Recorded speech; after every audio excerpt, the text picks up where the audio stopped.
तो नमस्कार दोस्तों, मैं दीपक नागर दीपक इकोनॉमिक्स के इस चैनल पर आप सभी दोस्तों का स्वागत करता हूं। दोस्तों, इस चैनल पर हम डेली डिस्कस करते हैं डेली इकोनॉमी न्यूज। आज डेट 22 अगस्त 22 अगस्त 2025। दोस्तों, इस चैनल पर हम डेली इकोनॉमिक टाइम्स, जो इकोनॉमी का सबसे फेमस न्यूज़पेपर है, उसको हम सुबह पढ़ते हैं और फिर आपको उसको समझाते हैं। दोस्तों, आज कोई ज़्यादा न्यूज़ नहीं, आज एक इम्पोर्टेंट न्यूज़ है बेसिकली, वो रिलेटेड है जीएसटी।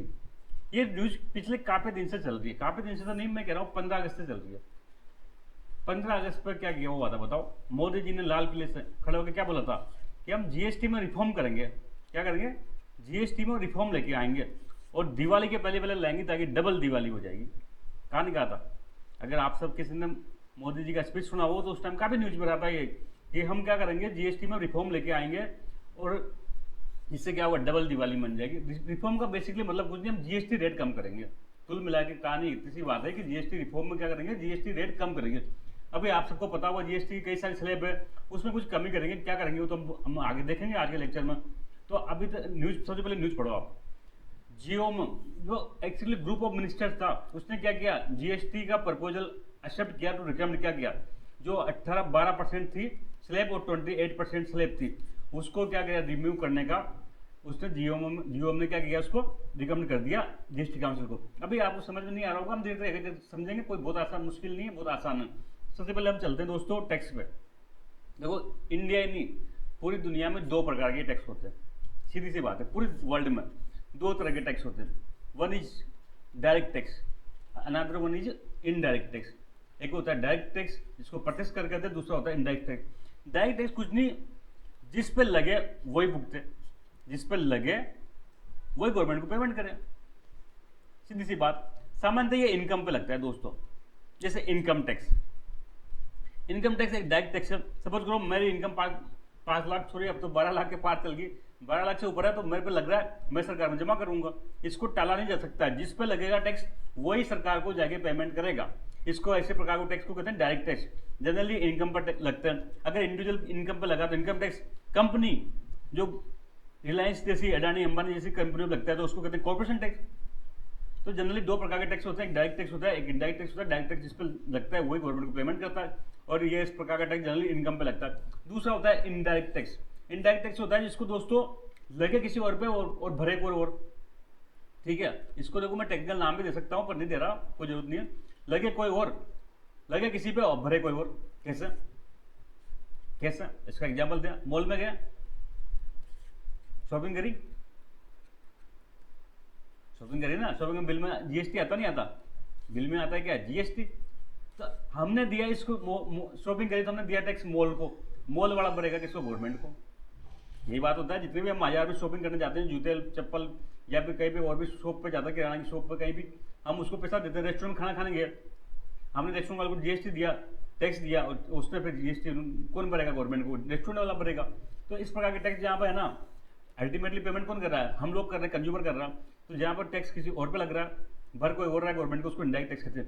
एक जनरली दोस्तों कंजप्शन को लगता है। क्या लगता है? कंजप्शन। कोई चीज़ उपयोग करे, कोई चीज़ खरीद पे, जैसे मैंने जूते खरीदा, मैंने रेस्टोरेंट में जाकर खाना खाया, मैंने कोई एजुकेशन पे गया, कोई कोचिंग में फीस भरी, जिस प्रकार से जितना भी मैंने कोई टिकट देख के मूवी देखने गया, तो सबको क्या कहते हैं, इनडायरेक्ट टैक्स कहते हैं। इनडायरेक्ट टैक्स का सबसे बड़ा एग्जाम्पल है जीएसटी। क्या होता है? Goods and service tax. Goods and service tax. Bharat में दोस्तों ये 1 जुलाई 2017 से लागू हुआ था। तो जीएसटी क्या है, डायरेक्ट टैक्स है कि इनडायरेक्ट टैक्स है? इनडायरेक्ट टैक्स है। ठीक है, यहां तक कोई दिक्कत है क्या? अब मैं जीएसटी की बारीकी में भी जा नहीं सकते, इनपुट टैक्स क्रेडिट क्या होता है, वो हमारा उद्देश्य भी नहीं है। हमारा उद्देश्य आज के उस कंसेप्ट को समझना। तो जीएसटी बेसिकली 1 जुलाई 2017 को लागू हुआ, एक इनडायरेक्ट टैक्स है, इसमें कोई दिक्कत नहीं है। जीएसटी की देखो स्लैब होती है। अब हर चीज पर एक जैसे रेट नहीं लगाई जा सकती। मैं बाजार में जा रहा हूँ सब्जी खरीदने, अब मैं बाजार में जा रहा हूँ मर्सिडीज BMW कार खरीदने, तो क्या दोनों पे एक टैक्स लगेगा? नहीं लगना चाहिए। तो ऐसा दोस्तों प्रोडक्ट, कोई प्रोडक्ट गरीब आदमी के आम जिंदगी में कितना उपयोग होता है या उसका क्या इंपोर्टेंस है, उस आधार पर जीएसटी के कई सारे स्लैब होते हैं। जी 0% को बेसिकली स्लैब नहीं मानते, पर मान सकते हैं कि इस पर कोई टैक्स नहीं है। जैसे वेजिटेबल, बाजार में आप सब्जी खरीदो तो उस पर कोई टैक्स नहीं है। अब खाने में भी टैक्स लगेगा यार, सब्जियों में भी, सब्जियों में टैक्स नहीं लगना चाहिए, सब्जी तो हर आदमी, गरीब से गरीब आदमी खाता है, तो 0%। दूसरा होता है 5%। जैसे मिल्क वगैरह थोड़ा सा हल्का सा इम्पोर्टेंट कम, थोड़ा सा ये क्या थोड़ा सा ज़्यादा लग्जरी पर कम है। फिर कुछ चीज़ों को लगता है 12% थोड़ा और ज़्यादा, थोड़ा सा और ज़्यादा जो ऐसी वस्तु है जो थोड़ा सा और ज़्यादा कम यूज में आते हैं या ज़्यादा लोग अमीर लोग यूज करते हैं। फिर कुछ हो गया 18% और सबसे ज़्यादा फिर 28%। 28% टैक्स तो बहुत ज़्यादा, जिसमें लग्जरी गुड्स जैसे कि महंगी महंगी गाड़ियाँ या सिन गुड्स, सिन गुड्स मतलब ऐसे ऐसी वस्तुएं जो मतलब एक तरह से क्या है समाज में नेगेटिविटी फैलाती है, जैसे सिगरेट, तंबाकू, टोबैको वगैरह। सिगरेट, टोबैको, पान मसाला, ये गुटखा वगैरह, ये जो समाज को जरूरत नहीं है ऐसी चीज़ों को, इनको सिन गुड्स कहते हैं। तो ऐसे वस्तुओं के इंपोर्टेंस के आधार पर आम जीवनचर्या में जिसकी क्या वस्तु की क्या इंपोर्टेंस है, इस आधार पर 5 प्रकार की जीएसटी में स्लैब थी। 0%, 5%, 12%, 8%। ठीक है, अब इसमें कोई दिक्कत है क्या? स्लैब क्या थी? 0% पर कोई टैक्स लगेगा नहीं, 5, 12, 18, 20। तो दोस्तों कई बार से ये चर्चा चल रही थी कि भाई जीएसटी रेट बहुत हाई है इंडिया में। जीएसटी रेट क्या बहुत हाई है, ये तो अपने इंडिया में चलता ही है ना कि भारत में टैक्स रेट बहुत ज़्यादा हाई है। ये देखो है 5 स्लैब की रेट है, लेकिन बहुत कम वस्तु 5% और 12% में है। अधिकांश वस्तु कहाँ थी? 18% में थी। मैक्सिमम गुड्स कहाँ थी? मैक्सिमम गुड्स 18% स्लैब में थी। ज़्यादातर जहाँ से लगभग 80% के आसपास गवर्नमेंट को जो अगर 100 रुपये प्राप्त होते हैं तो 80 रुपये कहाँ होते थे? वो 80 रुपये 18% जीएसटी प्राप्त होते थे। तो काफ़ी टाइम से चल रहा था कि जीएसटी रेट्स बहुत ज़्यादा हाई है, इसको क्या करना चाहिए? रेशनलाइज करना चाहिए। रेशनलाइज करना चाहिए मतलब कई सारे ऐसे उत्पाद हैं जैसे दूध वगैरह है, इन पर भी टैक्स ज़्यादा लगता है। कई सारे ऐसे जो आम जीवन की उपयोग की चीज़ें हैं उन पर बहुत ज़्यादा टैक्स लगता है, तो टैक्स को रेशनलाइज करना चाहिए। तो यहीं पे आए फिर पीएम मोदी जी ने क्या किया? 15 अगस्त को घोषणा करी, क्या करें? अनाउंसमेंट किया कि हम क्या करेंगे, इसको जीएसटी रेट को रेशनलाइज करेंगे। ठीक है, ऐसा करके मोदी जी ने भाषण खत्म कर दिया। उसके बाद में फाइनेंस मिनिस्ट्री ने डिटेल में प्लान चाहा कि क्या करेंगे, हम कैसा करेंगे। तो उसमें दोस्तों ये था प्लान कि जो 0% है, 5% है, चल जो को मैं हटा देता हूँ, कोई जरूरत नहीं है, 12 है, 18% है, ये 28% स्लैब है। इनको क्या करना दोस्तों, ये 12% है ना, सॉरी,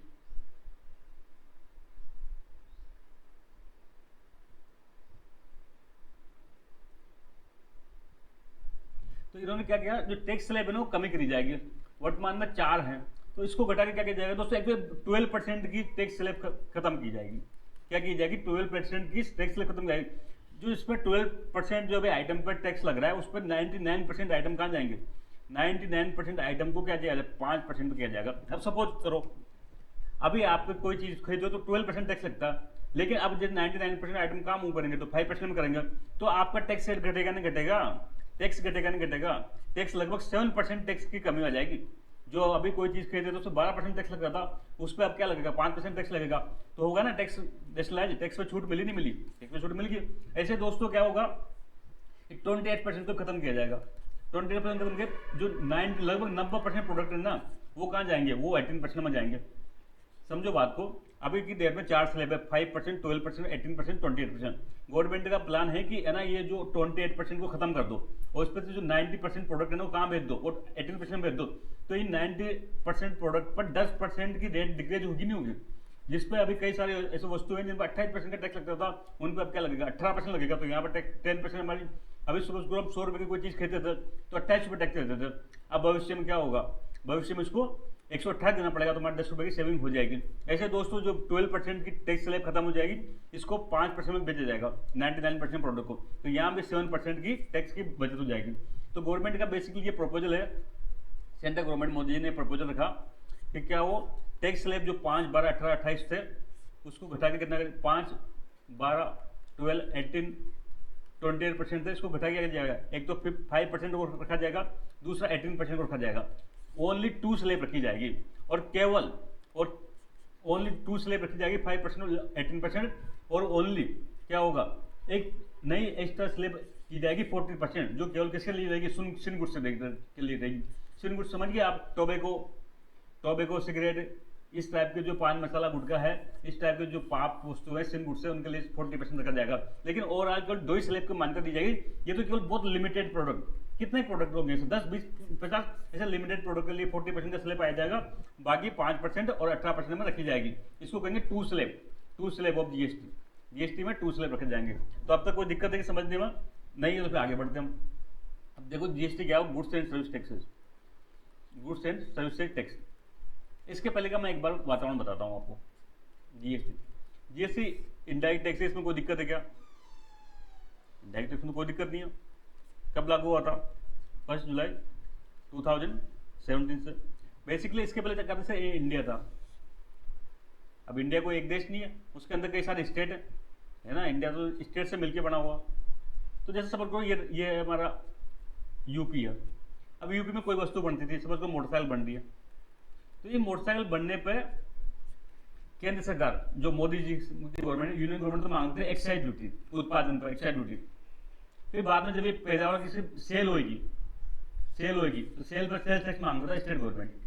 समझो बात को। एक वस्तु प्रोड्यूस हुई तो उस वस्तु को पहले प्रोडक्शन पे कौन लगाता था? यूनियन गवर्नमेंट लगाता था एक्साइज ड्यूटी, उत्पादन शुल्क। दूसरा उसको बिकने पर स्टेट गवर्नमेंट लगाता सेल्स टैक्स। अभी सेल्स टैक्स देखो, एक स्टेट में एक रेट होगी, हर राज्य अपना अपना स्वतंत्र था। स्टेट वन में अलग सेल टैक्स रेट हो सकती है, दूसरे में दूसरी हो सकती है, तीसरे में तीसरी हो सकती। तो हर राज्य में क्या होते थे, वस्तुओं की कीमतें अलग होती थी। हर राज्य में मोटरसाइकिल की कीमतें अलग अलग होती थी। आज भी उसको एक एग्जाम्पल देख सकते हो, वो होता है वाइन की। अगर दारू की बोतल लेने जाओ तो हर स्टेट में अलग रेट होती है, क्योंकि कोई जीएसटी में अभी नहीं है, उसको बाद में देखेंगे। तो इस प्रकार से ये पुराना सिस्टम चल रहा था। तो गवर्नमेंट ने सोचा ये सब सिस्टम ठीक नहीं है, देश में वन टैक्स होना चाहिए, वन कंट्री वन टैक्स होना चाहिए। तो क्या करोगे, सब सिस्टम खत्म करके जीएसटी ले आओ। तो जीएसटी में देखो, कुछ तो राज्य सरकार ने पावर खत्म करी, कुछ केंद्र ने करी, दोनों मिलकर साथ आए। और साथ आके क्या हुआ, एक जीएसटी काउंसिल बनाई। जीएसटी काउंसिल बनाई 279 भारत सरकार का जो संविधान था, उस संविधान में एक अमेंडमेंट किया गया, और आर्टिकल 279A में जीएसटी काउंसिल बनाया गया। अब जीएसटी में, चूंकि जीएसटी तो केंद्र का अलग मामला नहीं है, इसमें यूनियन गवर्नमेंट तो है ही मोदी जी की, साथ में इसमें क्या सारे स्टेट भी पार्टिसिपेट है। इसलिए जीएसटी में कोई भी चेंज केवल मोदी सरकार नहीं कर सकता। मोदी जी ने लाल किले से घोषणा करते, ऐसा नहीं हो सकता कि वहां उसमें चेंज जाएगा। इसके लिए जीएसटी काउंसिल की मदद चाहिए। जीएसटी काउंसिल में केंद्र भी होता है और स्टेट भी होता है। जीएसटी काउंसिल में कंपोजिशन होता है दोस्तों, वो इसमें यूनियन गवर्नमेंट होता है, फाइनेंस मिनिस्टर चेयरमैन होता है, और सभी स्टेट से मिनिस्टर होते हैं। सभी स्टेट क्या होते हैं, फाइनेंस मिनिस्टर भी उसमें शामिल होते हैं। भारत सरकार को उसमें 1/3 वोटिंग पावर है। 1/3 जो वोटिंग पावर है ना, किसको, यूनियन गवर्नमेंट को। स्टेट को सबको मिला के 2/3 पावर है। सब कुछ 66% पावर इसको है और 33% पावर इसको है। तो अकेला ना तो ये क्या ले सकता है, यूनियन गवर्नमेंट नहीं ले सकती, न अकेले स्टेट ले सकते हैं। और इसमें कोई भी चीज जीएसटी काउंसिल में पास कराने के लिए 75% मेजोरिटी चाहिए। क्या चाहिए? 75% मेजोरिटी चाहिए। जब तक 75 बहुमत नहीं होगा, कोई भी निर्णय जीएसटी काउंसिल में नहीं हो पाएगा। तो अब देखो, 33% तो केंद्र के पास है, 66% राज्यों के पास है। अब ये दोनों मिलेंगे तब जाके 75% हो जाएगी। इसलिए कहते हैं जीएसटी काउंसिल में ज्यादातर निर्णय सभी राज्यों और केंद्र सरकार मिलकर आपस में लेते हैं, उनकी आवश्यकता होती है। दोस्तों, ये मैं बताया आपको, एक तो पहले से चल ही रहा था कि जीएसटी रेट में रेशनलाइजेशन करना चाहिए। तो जीएसटी काउंसिल ने क्या किया था, एक ग्रुप ऑफ मिनिस्टर पहले से बना रखा है, अभी मोदी जी की घोषणा की बात नहीं। ग्रुप ऑफ मिनिस्टर, जीओएम कहते हैं, अभी समझ में आएगा। जीओ एक कई सारे बेसिकली 6 जो मंत्री थे राज्यों के, उनका एक ग्रुप ऑफ मिनिस्टर या इनका ग्रुप बना रखा था, जिसके चेयरमैन कौन थे? बिहार के डिप्टी सीएम, जो बिहार है ना अपना, उसके डिप्टी सीएम कौन है बताओ? ये सम्राट चौधरी। सम्राट चौधरी जी इस ग्रुप ऑफ मिनिस्टर के क्या थे? चेयरमैन थे सम्राट चौधरी। तो जीएसटी काउंसिल ने पहले से ये ग्रुप ऑफ मिनिस्टर बना रखा था, जिसका ऑब्जेक्टिव क्या था? रेट रेशनलाइजेशन करना। जो टैक्स रेट है जीएसटी की, उसको रेशनलाइज करना, तर्क करना, किसी को घटाना, किसी को बढ़ाना, ये सब काम इसको दे रखा था। तो इसी ग्रुप ऑफ मिनिस्टर ने कल 20 अगस्त को अपनी रिपोर्ट सौंप दी। क्या करें, अपनी रिपोर्ट फाइनल कर दी। और जो केंद्र सरकार ने, यूनियन गवर्नमेंट ने, मोदी जी ने जो कहा था लाल किले से खड़े होकर, उसको मान लिया। इसको मान लिया, क्या किया? इसको मान लिया मतलब वही कि अब जीएसटी रेट कितनी हो जाएगी? जीएसटी रेट अब बेसिकली एक 5% रहेगी, एक 18% रहेगी, और जो सिन गुड्स पे है वो 14% रहेगी। ये जीएमओ में ना, जो ग्रुप ऑफ मिनिस्टर था, उसने सिफारिश कर दी, रिकमेंड कर दी। अब ये कहाँ जाएगा? अब ये ग्रुप ऑफ मिनिस्टर जो रिकमेंड किया, वो जाएगा जीएसटी काउंसिल के पास में। भाई इसकी रिकमेंडेशन की क्या होती है? जीएसटी काउंसिल फाइनल डिसीजन करती है। तो जीएसटी काउंसिल की मीटिंग होगी जल्दी, ऐसा लग रहा है कि सितंबर के आसपास इसकी मीटिंग होने वाली। इस मीटिंग में फिर क्या होगा? डिसीजन होगा, और जो इस मीटिंग में डिसीजन होगा वही लागू होगा। बट जीओएम के कहने से कुछ नहीं होता। फाइनल पावर किसके पास है? फाइनल पावर जो जीएसटी के रिगार्डिंग जीएसटी काउंसिल के पास है। यहाँ पर अगर मेजोरिटी से जो निर्णय होगा वो मान्य होगा। जनरली देखो, आप सबको पता, 33% तो क्या सेंट्रल गवर्नमेंट ऐसे, उसके बाद बीजेपी की ज़्यादातर गवर्नमेंट, स्टेट में बीजेपी की गवर्नमेंट है, तो ये 100% इसको लागू होना ही होना है। ये लगभग सभी अपोजिशन स्टेट भी जानते हैं ये लागू होगा। अब इसमें देखो ये सब क्यों किया गया, इसकी रेशनलिटी क्या है? जो गवर्नमेंट एडिशनल लेके आ रही है, जीएसटी रिफॉर्म कर रही है, जीएसटी 2.0 भी 2.0 भी कहा जा रहा है, इसका रेशनलिटी क्या है? तो इसके दोनों दो पॉइंट है। सबसे पहले गवर्नमेंट चाहती क्या है, गवर्नमेंट ऐसा क्यों कर रही है? जीएसटी स्लैब खत्म कर रही है,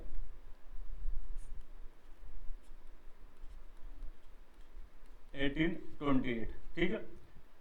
अब ये 12 को खत्म कर दिया, 28 को खत्म कर दिया। 28 का सामान कहाँ जा रहे हैं? 18 में जा रहे हैं। 12 का कहाँ जा रहे हैं? 5% जा रहे हैं। जाहिर सी बात है ओवरऑल टैक्स बर्डन कम होगा, टैक्स रेट क्या होगा? कम होगा कंज्यूमर पर। टैक्स रेट कम होगा तो गवर्नमेंट क्या चाहती है? गवर्नमेंट चाहती है कि बेसिकली देखो अभी टैरिफ का वार दौर का चल रहा है, अमेरिका ने इंडिया में टैरिफ लगा दिया तो इंडिया से एक्सपोर्ट नहीं होगा। तो गवर्नमेंट चाहती है कि डोमेस्टिक जो भारत में है ना कंजम्पशन बढ़े, तो टैक्स रेट कम होगा तो आपके बाद पैसे बचेंगे, पैसे बचेंगे ना, बचेंगे नहीं बचेंगे, सेविंग बढ़ेगी, सेविंग बढ़ेगी तो आप सब खर्चा करोगे। जो मेरा पैसा टैक्स में जा रहा था वो मेरे पास बच गया तो मैं और ज्यादा माल खरीदूंगा, मेरा कंजम्पशन बढ़ेगा। क्या बढ़ेगा देश में? कंजम्पशन बढ़ेगा। कंजम्पशन जब उपभोग बढ़ेगा तो प्रोडक्शन बढ़ेगा, बढ़ेगा नहीं बढ़ेगा? प्रोडक्शन बढ़ेगा तो जीडीपी बढ़ेगी देश की जीडीपी तो बहुत अच्छी होती है बढ़ना। तो गवर्नमेंट का नेशनल ये है कि अगर हम टैक्स में छूट देंगे तो पैसा बचेगा तो उसको और कंजम्पशन करेंगे, प्रोडक्शन बढ़ेगा तो हमारे देश की जीडीपी बढ़ेगी और रोजगार वगैरह, एम्प्लॉयमेंट वगैरह बढ़ेगा। और गवर्नमेंट का रेशनलिटी इसके पीछे ये है। लेकिन देखो इसको एक कुछ इसमें कुछ प्रॉब्लम भी आ रही है, विशेषकर जो अपोजिशन स्टेट है ना, अपोजिशन स्टेट कौन से? कर्नाटक में कांग्रेस की गवर्नमेंट है, तमिलनाडु स्टालिन तो मोदी सरकार का वैसे विरोधी है। इनका यह कहना है कि दोस्तों जो ये रेवेन्यू लॉस होगा हमारा, जाहिर सी बात है टैक्स रेट में डाउन होगा तो सरकार को जो मिलने वाला रेवेन्यू है उसमें कमी आएगी नहीं आएगी?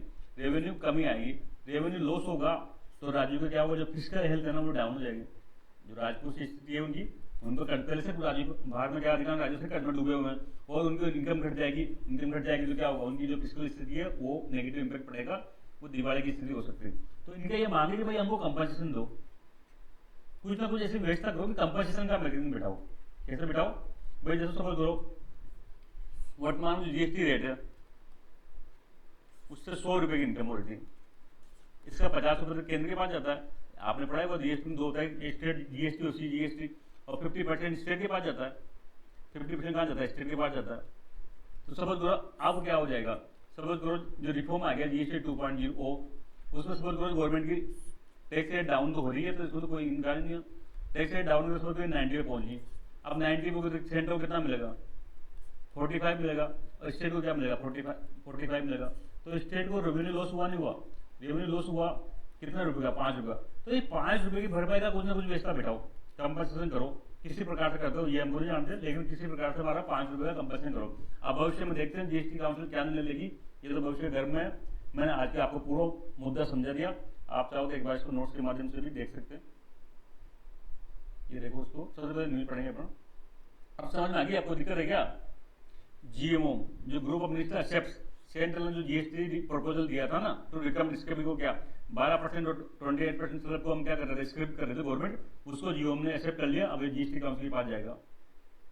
GoM group of minister clears GST 2 slab overall revenue loss in focus. Revenue loss तो हो गया, इसलिए जाहिर सी बात है। इसका चेयरमैन का याद रखना, ग्रुप ऑफ मिनिस्टर का चेयरमैन का कौन है? सम्राट चौधरी जी है।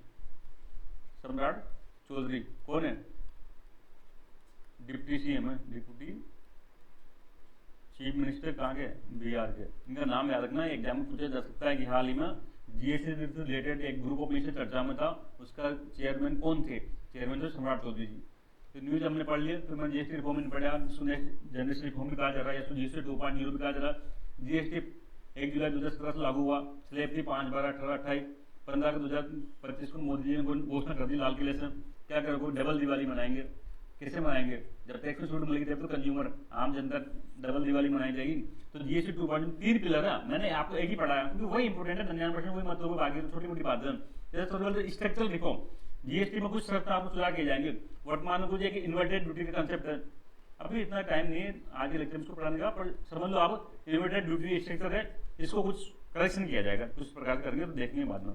स्टेबिलिटी एंड प्रेडिक्टेबिलिटी, जीएसटी जो एक डिजाइन है उसमें स्टेबिलिटी लाई जाएगी, प्रेडिक्टेबिलिटी लाई जाएगी। जो क्लास में इशू है उसको रिजोल्व किया जाएगा। मेन जो सबसे मेन जो पिलर है 3 पिलर में से वो है रेशनलाइजेशन।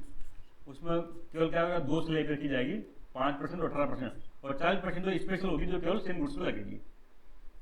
एक थर्ड बिंदु भी था इसका जो पिलर का था, ईज ऑफ लिविंग, जिंदगी आसान की जाएगी। कैसे की जाएगी, जो जीएसटी का जब अभी कई सारे कागज मांगते हैं, जीएसटी में रजिस्ट्रेशन करने जाओ सरकार के पास तो बहुत दिक्कत आती है, तो उसको इजी किया जाएगा। जो जीएसटी रिटर्न भरते हैं हम ऑनलाइन भरते हैं, कई सारे लोग वो बहुत जटिल है, काफी टाइम लगता है, इसकी मदद के लिए लगता है, पैसे खर्च होते हैं, तो उसको इजी किया जाएगा। अभी गवर्नमेंट में इनपुट टैक्स क्रेडिट में रिफंड मिलता है, वो भी बहुत मुश्किल है, तो इसमें भी आसान किया जाएगा। कुल मिला के ओवरऑल जीएसटी को प्रक्रिया को बहुत आसान किया जाएगा, रजिस्ट्रेशन आसान किया जाएगा, रिटर्न आसान किया जाएगा, रिफंड आसान किया जाएगा। टैक्स रेट बढ़ाई थी, 12 से कहाँ जाएगी, 5 में जाएगी 99% प्रोडक्ट, 28 से 18 दिन जाएगी 90% आइटम। अब बॉडी कौन सी जीएसटी काउंसिल होती है, आर्टिकल 279 है, कॉन्स्टिट्यूशनल बॉडी है, यहाँ लिख रहा है, जिसका चेयरमैन फाइनेंस मिनिस्टर होता है भारत सरकार का, निर्मला ताई जी, अभी इसके फाइनेंस मिनिस्टर के चेयरमैन है। बाकी मेंबर कौन होते हैं, जितने भी स्टेट हैं, यूटी है, सबके जो फाइनेंस मिनिस्टर्स के मेंबर होते हैं। इसमें कोई भी निर्णय जो मेजोरिटी निर्णय होता है 3/4 मजोरिटी, इसमें जो वोटिंग पावर है 1/3 स्टेट को है, 2/3 सब स्टेट्स को, 1/3 केंद्र को है, फिर 2/3 हर राज्यों में बटा हुआ है।